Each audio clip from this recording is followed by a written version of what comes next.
All right. Hey, what's happening, new real estate agents? Happy Sunday night to you. I wanted to shoot this video here because I feel like a lot of people get just absolutely beat down when they go to set up an appointment, or they just get totally outfriended, or they get to a point where they're literally getting the same objections every single time, but they're not able to handle them. So I wanted to go live and give you guys some really awesome tips and strategies that we've used, and I've actually helped a lot of my clients use, and they've overcome so many of these horrific objections. What's up, Adam? Thanks for tuning in. And a couple of these objections that I'm gonna help you guys out with. I'm gonna give you guys one question that's gonna help you overcome the objections, and of course also make it easier so that when you go to ask for the business, it's not that awkward lull where you go to ask them to sign on the dotted line and they start to throw an objection at you. So I'm gonna share with you how to overcome those.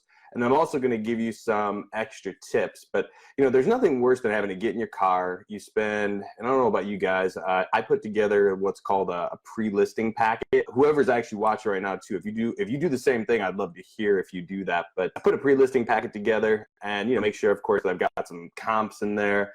Make sure that I've got some reviews on myself, and then also make sure that I've got everything that's needed to present to the client when I'm there.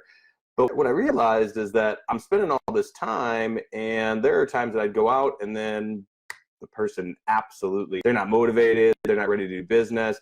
And fortunately for me, so I'm going to give you guys this is a little bit of a confession here.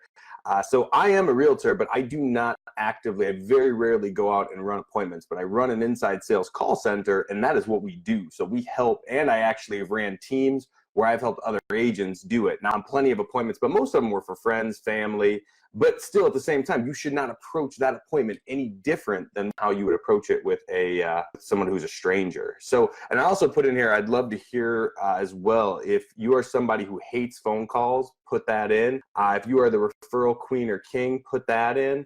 I'd love to get your feedback though and see what it is that when you go on these appointments, what you're experiencing. So something that has been an absolute game changer here, and this question that I ask is going to help really redirect the conversation. So when you meet with them, you're going to have a commitment. First and foremost, it's about commitments, and it's about making sure that the person that you're speaking with is going to be committed to doing business with you when you meet. The last thing you want to do is spend all that time getting the pre-listing packet together. And I used to put all those together, pulling all the comps, doing all that work, getting in the car, driving around, throwing the GPS in. That sucks. And then, you know, to know that you're going there and, well, I might get it, I might not get it. No, that's a terrible use of everyone's time.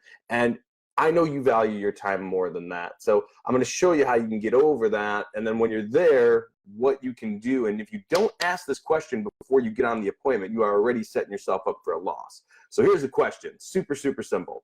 You get to the end of the phone call. Now, I highly recommend, by the way, before we go into that, get yourself a notebook, take some separate notes, recap what they're saying to you, make sure that you're listening to them, and make sure that you're able to have a good, solid, elegant conversation with them. But take the notes so they feel like you're listening to them, because if you're not listening to them, they're not going to give a shit about anything you have to offer. So once you've taken your notes, you got to the end of the call, the most important question that you need to ask is very simply this. So Andrew, I mean, based on everything you told me, it looks like you want to move because X, Y, Z. Is that correct? Do I have a pretty good idea of why you want to move? Okay, great.